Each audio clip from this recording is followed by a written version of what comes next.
kufa kwa Samia haijaonekana. Ilikuwa ni kuanzia mwaka 2024 ya kwamba Samia atakufa, lakini Samia ameingia mwaka 2025. Manabii wakainuka na kuzuka, wengine wakatekwa, wengine wakapelekwa ndani kwa sababu ya maneno yenye kuongofya taifa. Kwa nini? Watu wametarajia matokeo ya ule unabii uweze kutimia, kwa sababu manabii wametabiri, kwa sababu wachungaji wametabiri, kwa sababu mitume wametabiri, watu mbalimbali wametabiri habari ya kufa. Lakini kwa nini nabii hizi hazitimii? Kwa nini watu waovu wanaendelea kuishi katika dunia na watu wema wanaondoka mapema kwenye dunia? Watu wa muhimu, watu wema, watu wanaogusa jamii wanatoweka mapema. Watu ambao wanafanya msaada kwenye jamii, wanagusa mioyo ya watu, kwa nini wanakufa kuliko watu wabaya? Je, mimi napata furaha yeyote kwa kufa kwake mtu mwovu? Asema Bwana Mungu, si furahii anapoacha njia zake akaishi.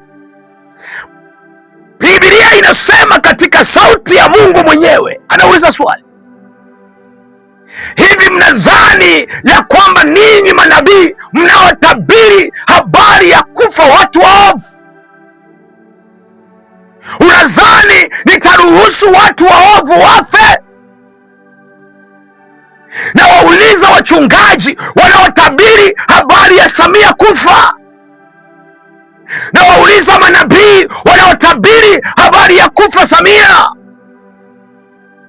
na wauliza manabii na wauliza watu mbalimbali wanaotabiria wenzao kufa, wanaotabiria mawaziri kufa, wanaotabiria wabunge kufa, kwa sababu wanawaona ni waovu, watu wabaya. Mungu anatuuliza swali, hivi mnadhani ya kwamba hao mnaotaka wafe, hao waovu, hao watu wabaya wasiowapendeza, wanaofanya mambo mabaya, unadhani ya kwamba mimi nafurahia wafe? Mungu hafurahii kifo cha mwenye dhambi. Mungu hafurahii kifo cha muovu. Lakini Biblia inasema Mungu hafurahishwi na kifo cha muovu. Mungu hatafurahishwa na kifo cha Samia, hata kama Watanzania na watu wa dunia mnamtabiria afe, hiyo haitatokea. Wale watekaji ambao wanateka, mnasema wafe, mnawaombea wafe. Bwana anasema hafurahii kifo cha waovu. Samia Bwana anamuita kabla, yani muda wake wa kuishi duniani haujafika. Ndiyo maana Bwana ameendelea kumpa nafasi ya kuishi, hata kama amesababisha maumivu ndani ya maisha yako. Usimwombee kifo. Ninarudia tena, sikiliza mfano wa Farao. Huyu Farao alikuwa muuaji, ni mfalme, ni rais, alikuwa anaua wana wa Israeli. Lakini angalia, anasema Mungu mwenyewe anasema, kwa maana maandiko yalimwambia Farao, kwa ajili ya hayo nimekuinua ili nionyeshe uwezo wangu kwako. Unayemuona wewe ni rais muovu, anaua kwenye taifa, Bwana anaweza kumuinua mtu muuaji katika majira haya ili kutimiliza unabii na mapenzi ya Kristo, ili mwisho uweze kufika. Unajuaje kama huyu unayemuona ni rais muovu anayekuja kuua? Bwana amemleta kwa ajili hiyo, ili maandiko yatimie na unabii utimie, ya kwamba nyakati za mwisho kutakuwepo nyakati za hatari. Haziwezi kuja nyakati za hatari bila mabalaa hayo na roho kutokea. Kuna watu watakuja kuyatimiliza, kama vile unavyoona Farao alinyanyuliwa na Bwana ili kusudi kuyatimiliza mapenzi kwa wana wa Israeli. Wananchi wanalia, lakini Farao moyo wake ni mgumu.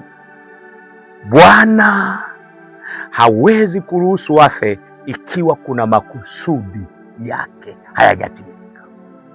Maisha ya kiroho yako yafanikiwe, usiombee Rais Samia afe, hata kama amekujeruhi kiasi gani. Ukiomba maombi ya kufa kwa adui, hafi. Na udhani wewe umeona udhibitisho ulivyo.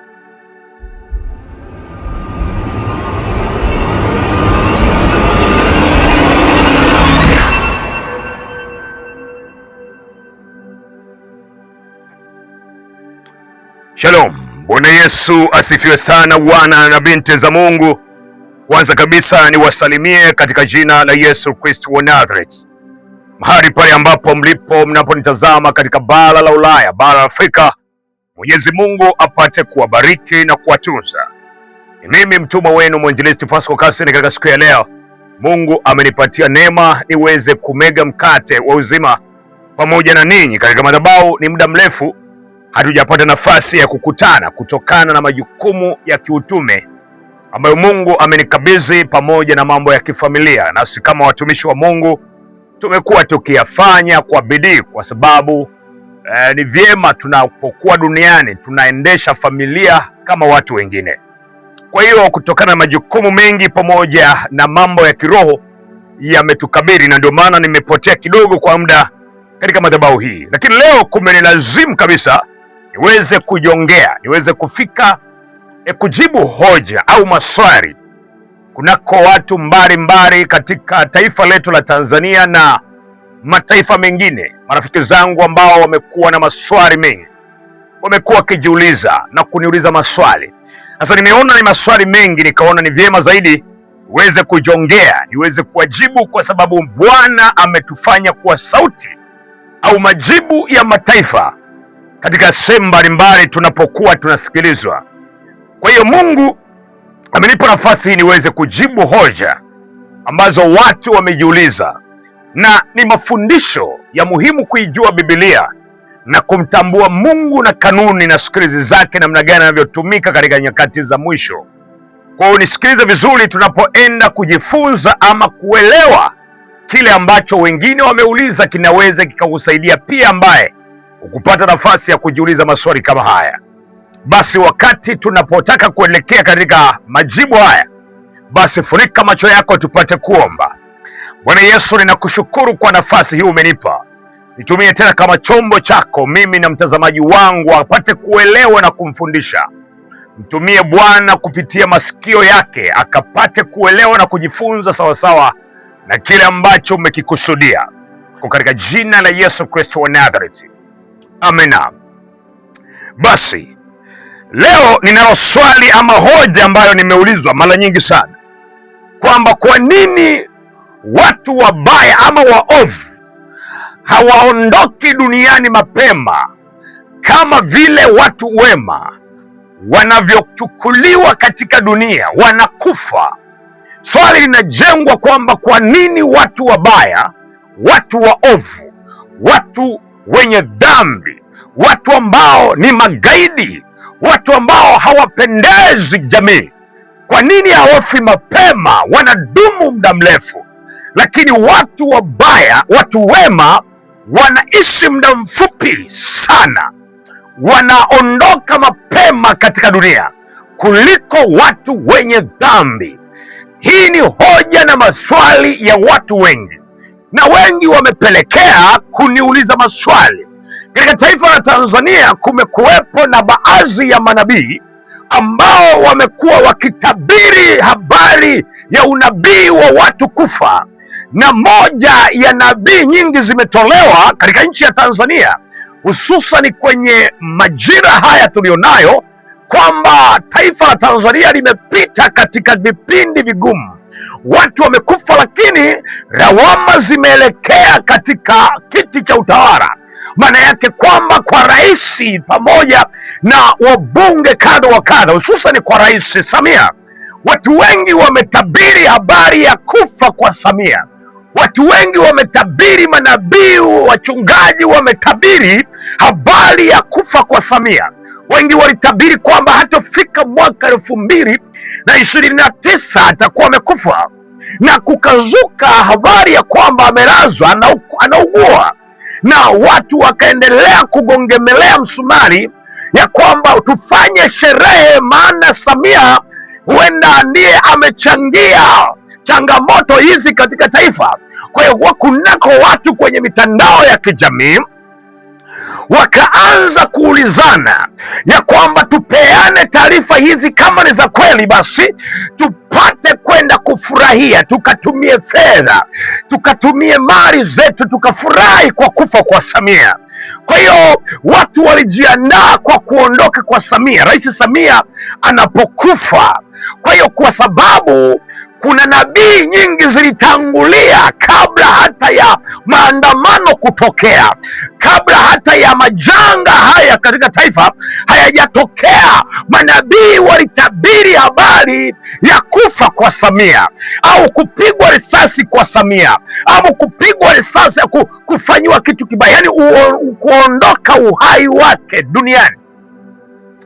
Kwa hiyo Watanzania na watu wote wengine wakawa wanasubiria habari ya kufa kwa Rais Samia, kwa sababu manabii wengi wamezuka katika kila mkoa na kila taifa wakitabiri habari ya kufa kwa Samia. Lakini sio kufa tu kwa Samia, wapo ambao wametabiri habari ya viongozi ambao wanawatazama ya kwamba wako kinyume na jamii yao. Kwa hiyo kumekuwapo na hoja mbalimbali ya kwamba watu waovu hawa watakufa. Nabii nyingi zimetolewa, lakini hili swali limekuwa ni kubwa sana. Taarifa hizi ambapo zinazuka, watu wanasubiria matokeo, lakini matokeo hayatokei.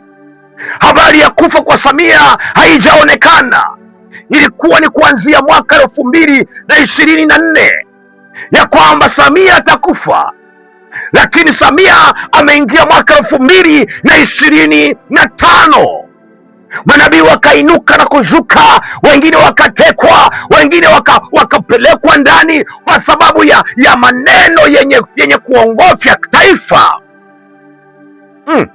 Kwa nini? Watu wametarajia matokeo ya ule unabii uweze kutimia, kwa sababu manabii wametabiri, kwa sababu wachungaji wametabiri, kwa sababu mitume wametabiri, watu mbalimbali wametabiri habari ya kufa. Maana yake wao wanasema watu wabaya waovu wanakufa, wafe.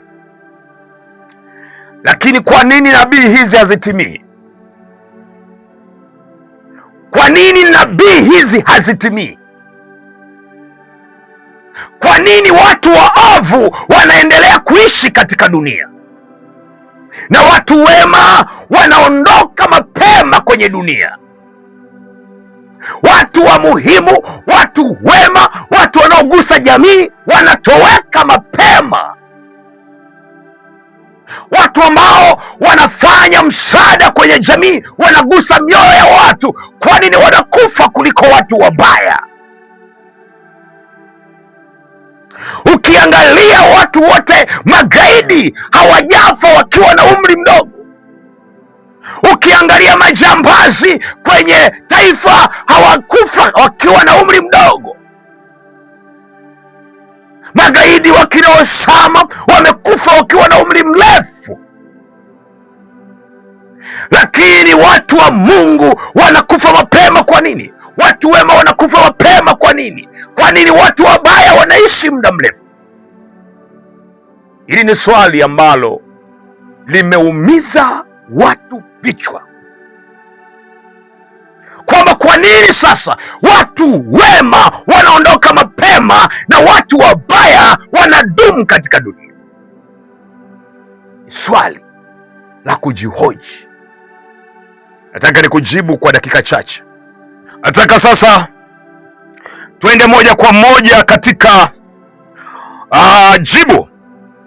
Nataka kuwajibu kichwa cha somo kinachosema Mungu hapendi mtu muovu afe. Mungu hapendi mtu muovu afe. Katika kitabu cha Ezekieli 18 na ule mstari wa 23, maandiko matakatifu anasema, je, mimi napata furaha yeyote kwa kufa kwake mtu mwovu? Asema Bwana Mungu, si furahii anapoacha njia zake akaishi? Biblia inasema katika sauti ya Mungu mwenyewe, anauliza swali, hivi mnadhani ya kwamba ninyi manabii mnaotabiri habari ya kufa watu waovu, unadhani nitaruhusu watu waovu wafe? Na wauliza wachungaji wanaotabiri habari ya Samia kufa, na wauliza manabii wanaotabiri habari ya kufa Samia, na wauliza manabii na wauliza watu mbalimbali wanaotabiria wenzao kufa, wanaotabiria mawaziri kufa, wanaotabiria wabunge kufa, kwa sababu wanawaona ni waovu, watu wabaya. Mungu anatuuliza swali, hivi mnadhani ya kwamba hao mnaotaka wafe, hao waovu, hao watu wabaya wasiowapendeza, wanaofanya mambo mabaya, unadhani ya kwamba mimi nafurahia wafe? Unadhani hao watu wabaya, unadhani nafurahia wafe? Watu waovu, unafikiri kwamba Mungu anafurahia wafe? Mungu hafurahii kifo cha mwenye dhambi. Mungu hafurahii kifo cha muovu. Mungu hafurahishi na kifo cha muovu. Yeye anasema anafurahishwa na mtu ambaye alikuwa muovu akaacha njia zake na akaishi. Hiyo ndio furaha ya Mungu. Kumbe kwamba watu waovu Mungu anawapatia neema ya kuishi. Watu waovu huwa karibu na neema ya Kristo sana ili wafikirie toba. Watu waovu wanachelewa kufa kwa sababu Bwana hafurahii mtu mwovu afie katika dhambi. Wale watu wa Mungu wanaondoka duniani kwa sababu wametimiliza kusudi lao la kuishi katika dunia. Yeyote unayemwona amekufa, maana yake ni kwamba ametimiliza kusudi lake la kuishi kwenye dunia hii. Japokuwa kuna wengine wamekufa bila mpango wa Mungu, lakini Bwana anaporuhusu mauti kwa watu wa Mungu, wanalala mauti wakiwa wametimiliza kusudi la kuishi katika dunia. Lakini Biblia inasema Mungu hafurahishwi na kifo cha muovu. Mungu hatafurahishwa na kifo cha Samia, hata kama Watanzania na watu wa dunia mnamtabiria afe, hiyo haitatokea. Hata kama mnawatabiria wabunge wafe ambao wameiba kura, madiwani, wale watekaji ambao wanateka, mnasema wafe, mnawaombea wafe. Bwana anasema hafurahii kifo cha waovu. Bwana anafurahia kifo cha yule mtu mbaya anapoiacha njia yake mbaya, anamgeukia yeye, anafia katika kweli. Kwa hiyo Bwana anampatia neema huyu mtu mwovu, huyu gaidi, huyu jambazi, anampa nafasi ya kuendelea kufikiria toba atu.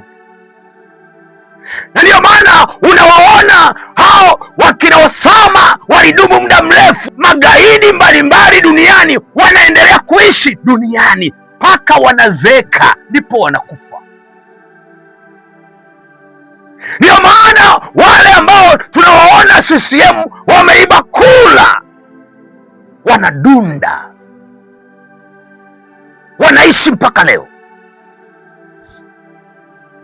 Unafikiri kwa nini? kwa sababu Bwana anajua hawa ni waovu, lakini kwa sababu aliimwaga damu yake msalabani, hapendi damu yake ipotee bure. Lengo la Mungu kumruhusu mtoto wake akafa msalabani ili waovu wafikirie toba, ili wamrudie yeye, wasifie kwenye dhambi na damu yake ikamwagika bure. Leo Samia Bwana anamuita kabla, yani muda wake wa kuishi duniani haujafika. Ndiyo maana Bwana ameendelea kumpa nafasi ya kuishi. Samia bado Bwana anamfikiria, muda so mrefu ageuke, siku moja amgeukie Bwana. Ndio maana unamuona anaishi mpaka leo. Ndio maana unaona nabii zimetolewa, manabii wametabiri kufa kwa Samia, lakini Mungu wa mbinguni bado anamfikiria atubu.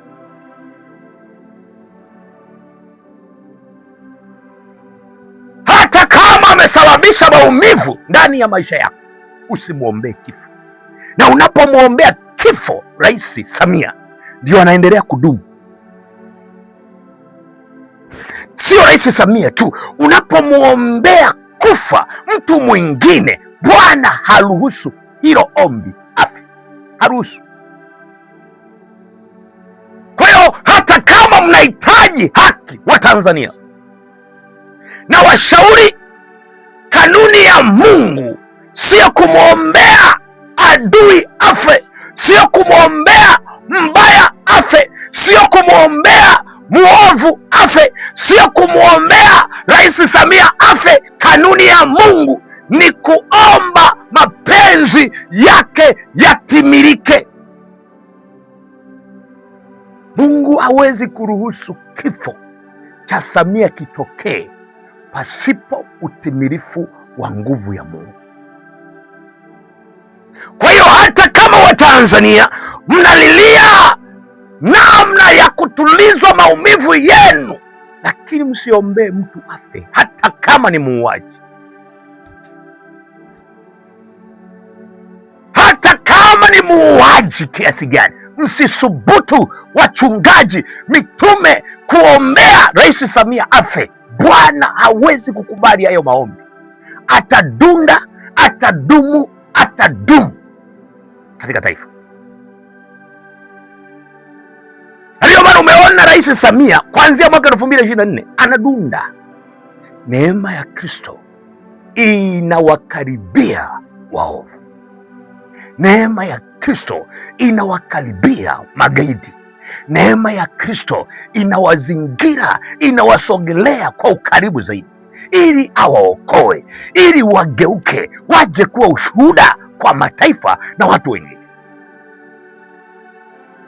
Kila unayemwona duniani Mungu anamjua, Mungu anamtafuta, hata kama awe mbaya kiasi gani, hata kama awe gaidi kiasi gani, hata kama awe mchawi kiasi gani, hata kama awe Freemason kiasi gani, hata kama awe mzinzi kiasi gani, hata kama awe kahaba kiasi gani, hata kama awe muongo kiasi gani, Bwana yeye anamfikiria toba, anampigania, anamfuatilia, anakesha usiku na mchana ili ageuke, afurahii afie kwenye ukahaba, afurahii afie kwenye ujambazi, afurahii afie kwenye uongo, afurahii afie kwenye mauaji, afurahii afie kwenye ugaidi. Neema ya Kristo huwazingira zaidi wale watu waovu, na ndio maana wanachelewa kufa, ili neema ya Kristo iwalete kwenye toba.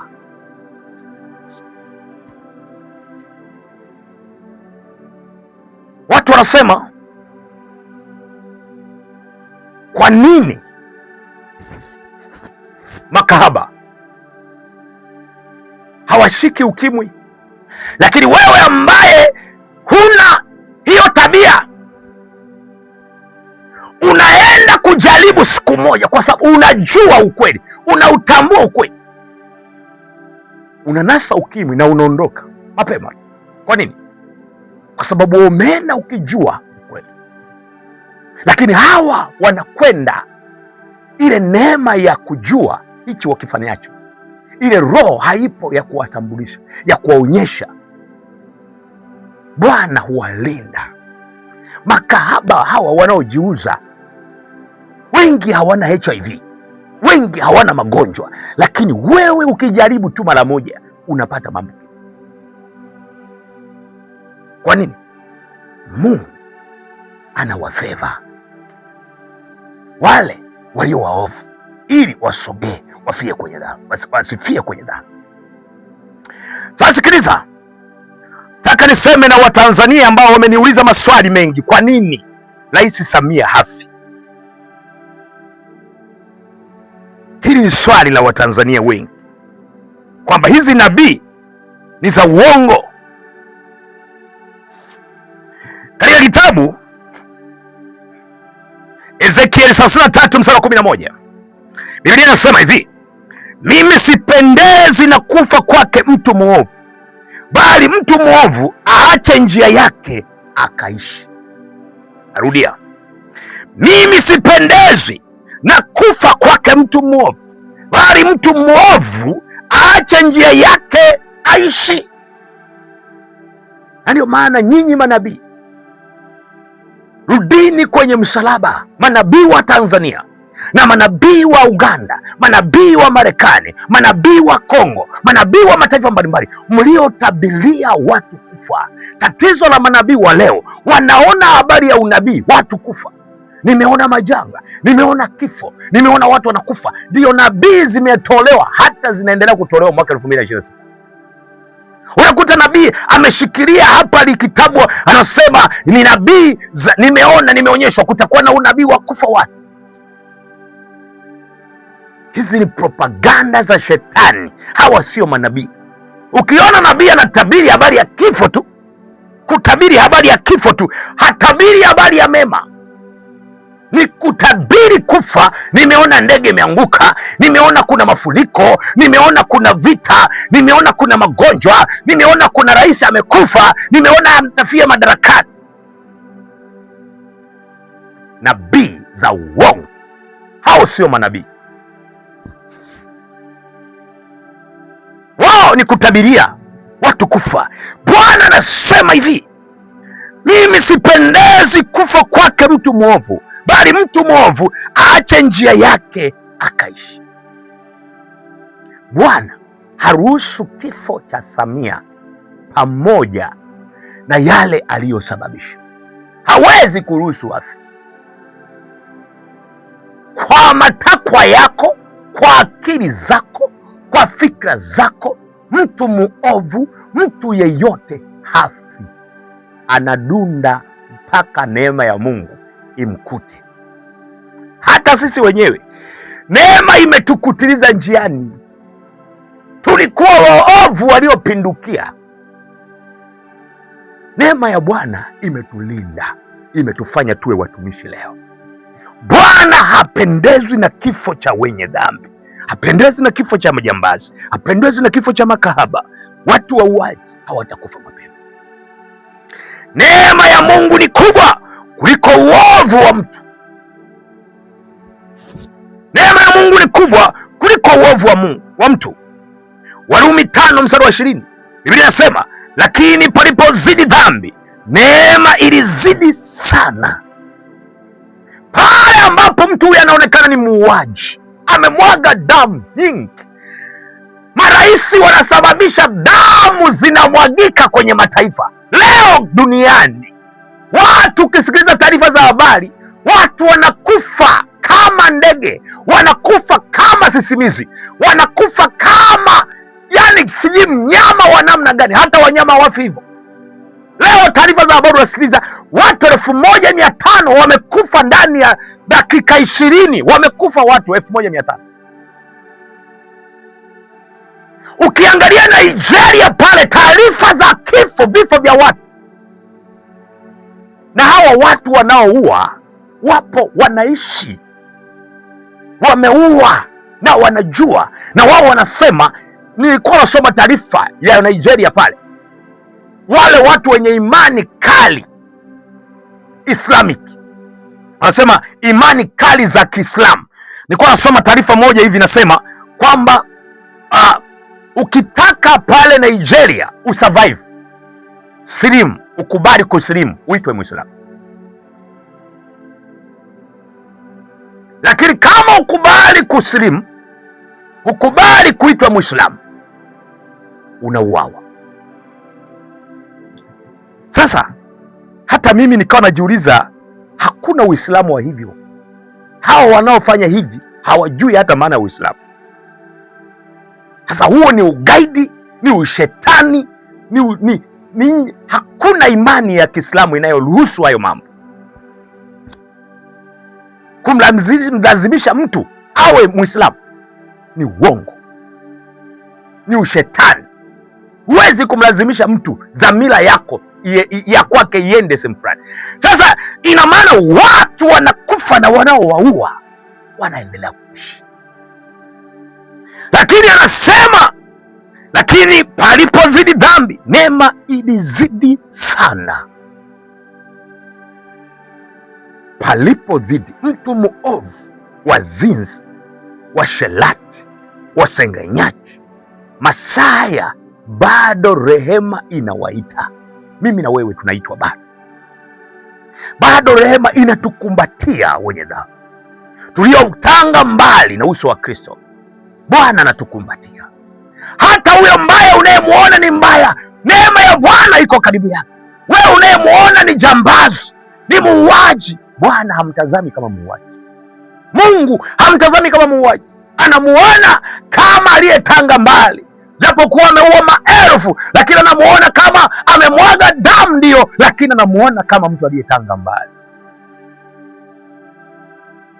Yule aliyeua maelfu na maelfu kumwaga damu, hivyo hivyo anamtazama kama yule mwasherati, anamtazama kama yule mchawi, anamtazama kama yule Freemason, anamtazama kama yule gaidi, anamtazama kama yule mvunjaji wa amri 10 za Mungu. Vile vile ndivyo anavyowahitaji, anawatafuta awageuze. Kwa hiyo hata hao magaidi, hata hao makahaba unaofikiria watakufa mapema, hao magaidi, huyo Samia, bado Bwana anampa nafasi ya kutubu.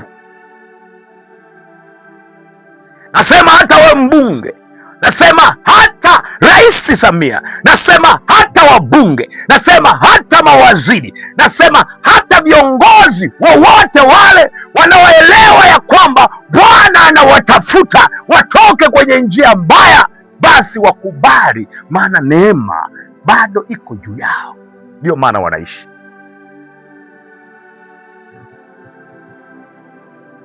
Sikiliza vizuri,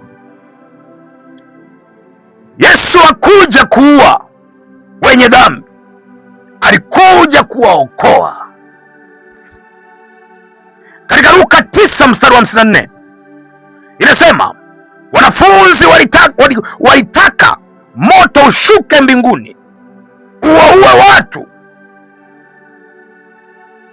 Yesu akawakemea, Mwana wa Adamu hakuja kuangamiza roho za watu, bali kuziokoa. Hii ni kali sana. Roho ya kutaka watu wafe sio roho ya Kristo, sio roho ya Mungu. Wewe unayemwombea Samia afe, unafunga na kuomba. Kuna watu wanafunga makanisani Samia afe, na ninawaambia, mimi siko upande wowote, na ninawaambia hivi, hao watu waovu watadunda mpaka wayatimilize mapenzi ya Mungu, waone na kukumbusha watu wote kwenye Biblia waliokuwa watu wabaya, waovu, waliishi muda mrefu, wakafa kwa nafasi na kusudi la Mungu. Nakupa mfano wa Farao. Farao, Mungu alimuhifadhi mtu mwovu kwa kusudi lake. Warumi 9 mstari wa 17, kwa maana maandiko yalimwambia Farao, kwa ajili ya hayo nimekuinua ili ninyooshe nionyeshe uwezo wangu kwako. Ninarudia tena, sikiliza mfano wa Farao. Huyu Farao alikuwa muuaji, ni mfalme, ni rais, alikuwa anaua wana wa Israeli. Lakini angalia, anasema Mungu mwenyewe anasema, kwa maana maandiko yalimwambia Farao, kwa ajili ya hayo nimekuinua ili nionyeshe uwezo wangu kwako. Unayemuona wewe ni rais muovu, anaua kwenye taifa, Bwana anaweza kumuinua mtu muuaji katika majira haya ili kutimiliza unabii na mapenzi ya Kristo, ili mwisho uweze kufika. Unajuaje kama huyu unayemuona ni rais muovu anayekuja kuua? Bwana amemleta kwa ajili hiyo, ili maandiko yatimie na unabii utimie, ya kwamba nyakati za mwisho kutakuwepo nyakati za hatari. Haziwezi kuja nyakati za hatari bila mabalaa hayo na roho kutokea. Kuna watu watakuja kuyatimiliza, kama vile unavyoona Farao alinyanyuliwa na Bwana ili kusudi kuyatimiliza mapenzi kwa wana wa Israeli, akafanywa moyo wake kuwa mgumu, pamoja na mapigo yote aliyoonyeshwa yule mfalme. Wananchi wanalia, lakini Farao moyo wake ni mgumu. Mungu anamwambia waachie wana wa Israeli waondoke, wanangu wakaniabudu. Farao alikuwa na moyo mgumu, na Bwana aliufanya moyo ule ili uwezo wa Mungu na mapenzi yake yatimilike kwake. Kwa hiyo hao marais unaona wanaua watu wabaya, unaona wanaua hao wakina Samia, kama unawaona kwamba wao ni wabaya, wakina Trump, wale watu wa mataifa wa nchi zingine, marais wengine, wale wabunge, wale mawaziri unaowaona ni watu wabaya. Bwana hawezi kuruhusu wafe ikiwa kuna makusudi yake hayajatimika. Kwa hiyo ili maisha ya kiroho yako yafanikiwe, usiombee Rais Samia afe, hata kama amekujeruhi kiasi gani. Usiombee waziri afe, hata kama amekujeruhi kiasi gani. Usiombee adui yako afe. Ombea neema na mapenzi ya Mungu yatimizwe. Ukiomba maombi ya kufa kwa adui, hafi. Na udhani wewe umeona udhibitisho ulivyo. Waovu hawaondoki mpaka mapenzi ya Mungu yatimike. Farao alikuwa muovu, mkatili, mkaidi, lakini Mungu hakumuua mapema. Alimvumilia, alimtumia kutimiza kusudi lake. Kwa hiyo hata katika taifa la Tanzania kuna viongozi, wapo mafarao wanaoua, wanaotesa wananchi, viongozi mbalimbali. Kuna wabunge walioiba kula, wenzao wanateseka. Kuna mawaziri wanaofanya kwa ajili ya familia zao, wengine wanapata shida, wauaji wakubwa. Wapo watekaji, viongozi wanaoshirikiana kuwateka wananchi. Lakini hawa ni mfano wa Farao, kwa maana Farao alikuwa ni rais, alikuwa ni mfalme aliyetawala Misri kwa makusudi na mapenzi ya Mungu, na Bwana alimwacha akamvumilia ili mapenzi yake yatimizwe. Biblia inasema, lakini Mungu hakumuua mapema Farao, alimvumilia, alimtumia kwa kutimiza kusudi lake. mtu wa Mungu, lazima uelewe hivyo. Mungu alimvumilia Paulo aliyekuwa muuaji. Kisoma katika Timotheo wa kwanza 1 mstari wa kwanza mpaka 10. Timotheo wa kwanza 1 mstari wa 13. Biblia inasema hivi: ingawa nalikuwa mtukanaji, mtesaji na mtu wa jeuri, lakini nalipata rehema. Huyu ni Paulo, alikuwa muuaji kabla hajaitwa Paulo. Alikuwa anaitwa Sauli. Alikuwa ni muuaji, anaua mitume, wachungaji, manabii. Alikuwa anachukua jeshi, anaenda kuchinja, lakini Bwana alimvumilia Paulo. Paulo alikuwa anaua watu, anatesa waumini, lakini Mungu hakumtabilia afe. Mungu alimgeuza kuwa mtume mkuu. Leo Paulo amefanya mambo makubwa ambayo leo tunayasoma na kuyaishi. Amebadilisha maisha ya watu wengi. Tumejifunza imani, tumejifunza background yake Paulo. Kwa hiyo hata Paulo kabla hajawa Paulo alikuwa ni muuaji, lakini Bwana hakumuua mapema na wala hakumuua, alimvumilia kwa makusudi na mapenzi yake. Mungu alimvumilia Ahabu, Manase na watu wengi wabaya sana. Alimvumilia Ahabu. Mungu alimvumilia Ahabu na Manase na watu wengi wabaya sana. Katika Mambo ya Nyakati 33 mstari wa 12, Biblia inasema kuhusiana na Manase, alikuwa mwovu kuliko wote, lakini alipojinyenyekeza Mungu akamsikia ombi lake. Kwa hiyo usiombee watu wafe, Mungu anawavumilia. Nizungumze juu ya manabii hawa wanaotabiri, ichukue kuwapa onyo ambao ni onyo kubwa na ni onyo kali kabisa. Ninapoenda kumalizia, hawa manabii wa mauti, Yakobo 2 mstari wa 13, rehema hushinda hukumu. Eleweni manabii. Mathayo 7 mstari wa 11 mstari wa kwanza, msihukumu msije mkahukumiwa.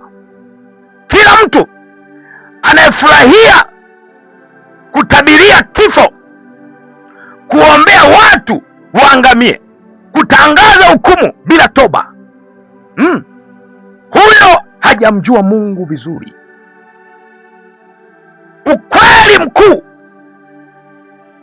inasema hivi, nisikilize vizuri, hitimisho langu: mtu hafi kwa sababu ni mwenye dhambi, hufa kwa sababu muda wake umetimia au kusudi la Mungu limetimia. Mara nyingi Mungu humuhifadhi mtu mwovu kwa muda mrefu ili apate nafasi ya kutubu, autimize kusudi fulani la Mungu. Mungu atupe neema, atupe hekima ya kuweza kujua. Na wewe ambaye ni mdhambi umenisikiliza, usijivune kwa sababu ya rehema inayokufuata. Bwana amekuacha huo muda, lakini unapoisikia sauti hii, rejea. Bwana anakutafuta. Umeanguka mara kadhaa, bado yuko na wewe. Ulistahili kufa mwaka 2024, umeingia 25, umevuka mwaka 25, ulikuwa unatakiwa kufa, lakini bado upo hai. Kwa mabaya unayoyatenda ulistahili kuondoka, lakini pamoja na uovu wako bado uko hai. Neema ya Kristo inakuvuta. Neema ya Kristo ni kubwa kuliko uovu wako. Ndio maana Bwana anatuita, kila mmoja anatamani amwokoe. Najua tunatembea katika njia za kuanguka, lakini neema ya Kristo inatubeba. Kwa kuwa neema hii bado ipo kwetu, tusiitumie vibaya. Wewe unayenitazama hapa, na mama yangu, baba yangu uliyenitazama hapa, simama kwenye njia ya kumkimbilia Kristo. Pamoja na uovu ulio nao, Bwana atakukumbatia. Bwana anakutafuta usiku na mchana. Usijione ni mdhambi sana, usijione ustahili. Bwana anakupenda. Natoa wito kwenu viongozi wa serikali, kama unajihisi umeshiriki kufanya watu wafe, geuka. Neema ya Bwana bado ipo, inakuita.